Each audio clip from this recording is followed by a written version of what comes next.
Hi friends, ఇప్పుడు మనం Janakiram episode 2 చదవబోతున్నాం. అందరూ కొంచెం స్లోగా ఉండండి, ఎందుకు అంత ఫాస్ట్గా వెళ్ళిపోతుంది అని అంటున్నారు. అందుకని కొంచెం స్లో ఎడిట్ ఇప్పుడు. Okay, let start. Janakiram episode 3. You bloody, నన్నే కొడతావా అని జాను చున్నీ లాగి ఆమె జుట్టు పట్టుకుంటాడు సౌరభ్. ఇప్పుడు వీడి రియాక్షన్ చూడాలని తనకి కోపం వస్తున్న రామ్ రియాక్షన్ కోసం ఈగర్గా వెయిట్ చేస్తున్నాడు సిద్ధు.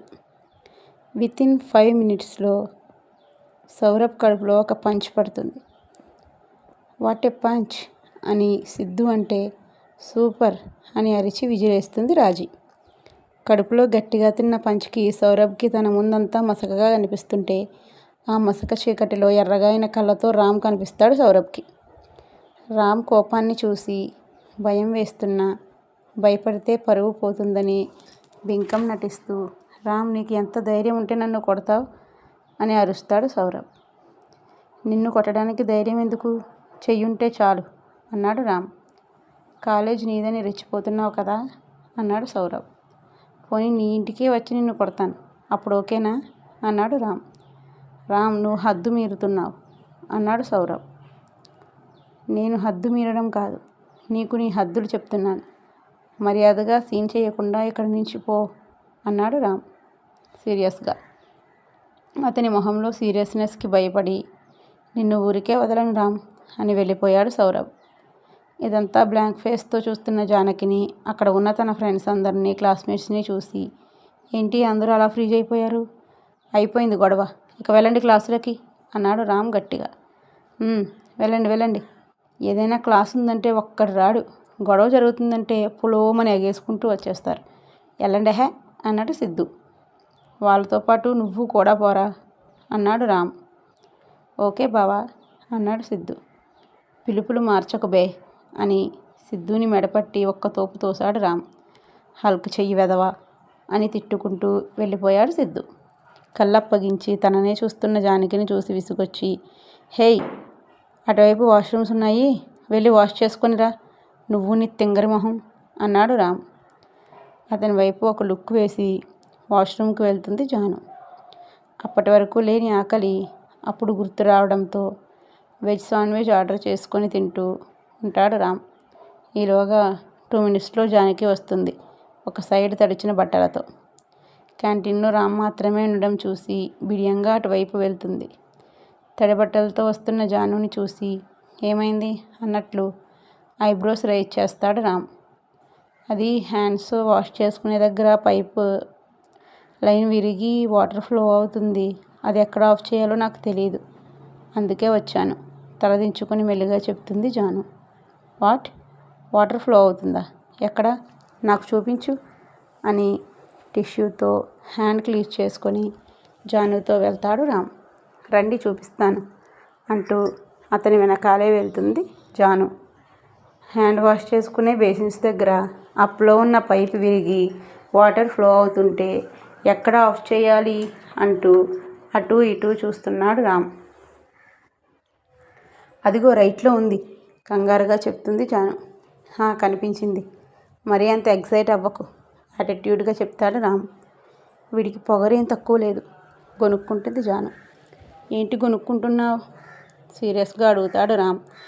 ఏం లేదు సార్ వినయంగా చెప్తుంది జానకి. సార్ అవసరం లేదు, రామ్ అని పిలువు చాలు సైడ్ స్మైల్తో చెప్తాడు రామ్. జాను మౌనంగా ఉండిపోతుంది.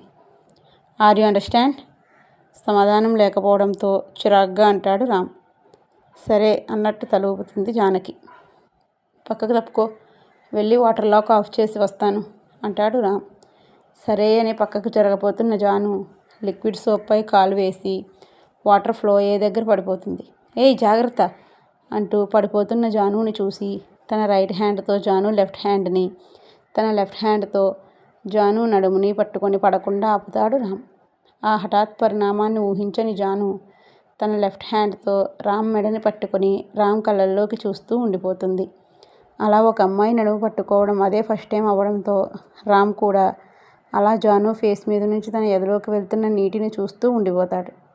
అలా ఇద్దరూ వాళ్ళ మీద నీళ్లు పడుతున్నాయన్న సంగతి కూడా మర్చిపోయి ఒక 10 minutes అలాగే ఉండిపోతారు, నీళ్ళు ఆగిపోయింది కూడా గమనించకుండా.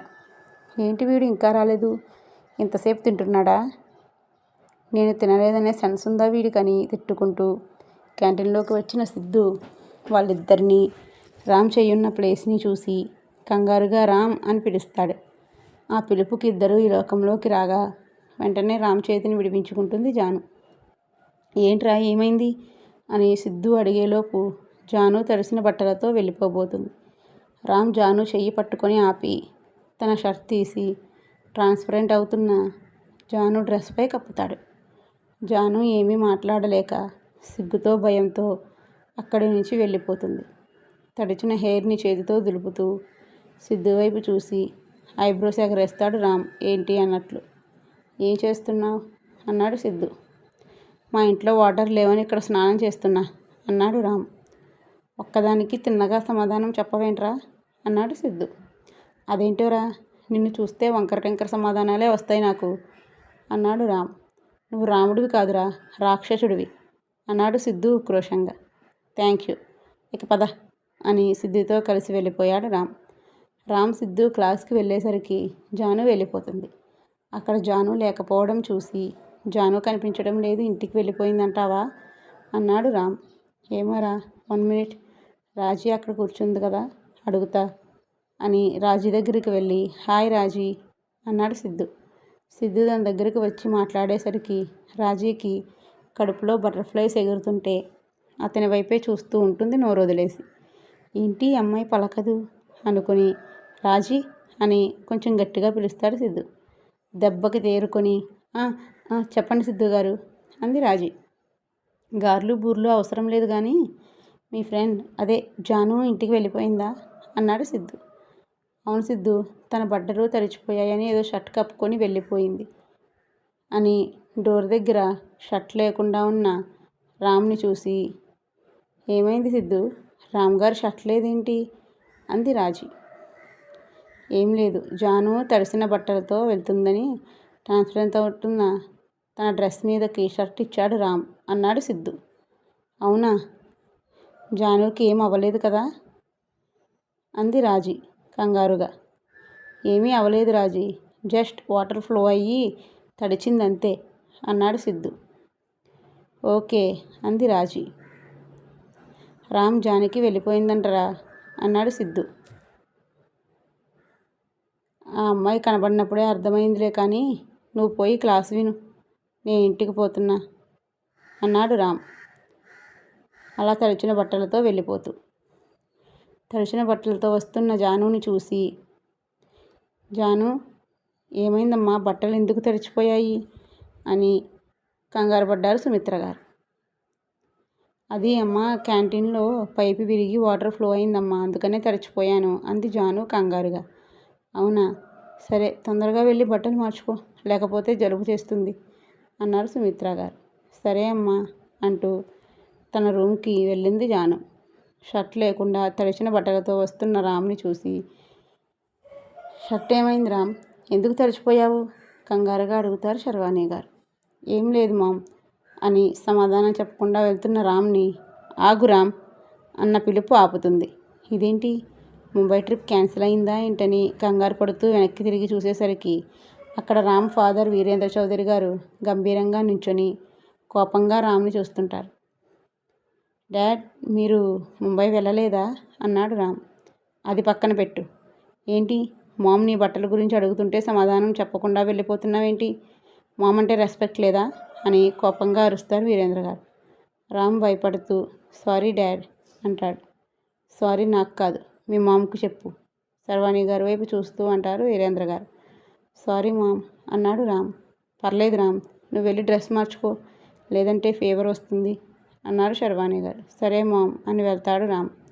రామ్ ఆగు అన్నారు వీరేంద్ర గారు మళ్ళీ. రామ్ ఆగి వెనక్కి తిరిగి ఏంటి డాడ్ అన్నాడు. నీ బట్టలు ఎందుకు తడిచిపోయాయని మామ అడిగిందిగా, దానికి సమాధానం చెప్పి లోపలికి వెళ్ళు అని గంభీరంగా తన రూమ్లోకి వెళ్ళిపోతారు వీరేంద్ర గారు. మామ్, క్యాంటీన్లో వాటర్ పైప్ లీక్ అయ్యి బట్టలు తడిచిపోయాయి, షర్ట్ పాడైందని తీసేశాను అన్నాడు రామ్. ఓకే రామ్, నువ్వు వెళ్ళు, నువ్వేమీ నాకు సంజాయిషీ ఇవ్వాల్సిన అవసరం లేదు, మీ డాడీ అలాగే అంటారు, యూ కెన్ గో నౌ ప్రేమగా తల నిమురుతూ చెప్తారు శర్వాణి గారు. I love you mom and sorry again రిక్వెస్ట్గా అంటాడు రామ్. నువ్వు వెళ్ళు నాన్న, పర్వాలేదు ప్రేమగా చెప్తారు శర్వాణి గారు. సరే అని రామ్ ఫ్రెష్ అవ్వడానికి తన రూమ్కి వెళ్తాడు. ఏంటండి, చిన్న విషయానికి కూడా వాడిని అలా ఎదరగొట్టేస్తారు అన్నారు శర్వాణి గారు వీరేంద్ర గారితో. చిన్న విషయాలే పెద్దవి అవుతాయి వాణి. వాడు నా ఎంపైర్కి యువరాజు కాదు, వాడే రాజు. అలాంటి వాడిని సరైన దారిలో నడిపించాలంటే నేను ఇలా కఠినంగానే ఉండాలి. అలా ఉంటే వీడు వాడిలా గొప్పవాడు అవుతాడు. తనెవరో నీకు చెప్పాల్సిన అవసరం లేదనుకుంటాను అన్నారు వీరేంద్ర గారు. అవసరం లేదు, నాకు తెలుసు.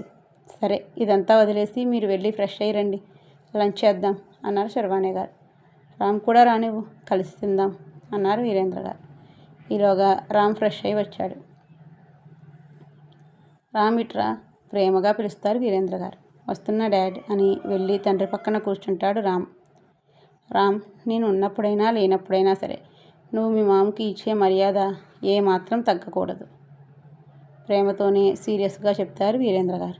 ఓకే డాడ్, ఏదో చిరాకులో అలా తలదించుకొని మెల్లిగా చెప్తాడు రామ్. ఓకే, ఇంకెప్పుడు ఇలా బిహేవ్ చేయకు, పద లంచ్ చేద్దాం అన్నారు వీరేంద్ర గారు. ఓకే డాడ్ అని తల్లిదండ్రులతో కలిసి భోజనం పూర్తి చేసి కాసేపు చదువుకుందామని బుక్ తీస్తాడు మన రామ్. ఫ్రెష్ అయ్యి తన నడుము మీద ఉన్న రామ్ వేళ్ళ మచ్చలని చూసుకుంటూ ఎంత గట్టిగా పట్టుకున్నాడో, ఇడియట్, వీడి వల్ల నాకు ప్రాబ్లమ్స్ వచ్చేలా ఉన్నాయి అనుకుంది జాను. కూతురి బ్యాగ్ హాల్లో చూసి, జానకి ఇంటికి ఎందుకు వచ్చేసావు, ఆఫీస్ నుంచి వస్తూ అడుగుతారు భూపతి గారు. తండ్రి పిలుపు లాంటి అరుపుకి రూమ్లో నుంచి వచ్చిన జానకి భయపడి చూస్తుంటే, నేను చెప్తానండి అంటూ సుమిత్ర గారు వచ్చి జానకిని లోపలికి పంపించేస్తారు. పైపు విరగడం, బట్టలు తడవడం, ఇంటికి రావడం మొత్తం అంతా భూపతి గారికి చెప్తారు సుమిత్ర గారు. అంతా విని, సరే వెళ్ళి నా కోసం కాఫీ తీసుకొనిరా, సాఫ్ట్నెస్తోనే హార్డ్గా చెప్తారు భూపతి గారు. ఇక్కడితో అయిపోయినట్టే ఈ పార్ట్. మళ్ళీ ఎపిసోడ్ 4తో కలుద్దాం. Thank you all. మీ అభిప్రాయాలు ఏమైనా కామెంట్లో చెప్పండి.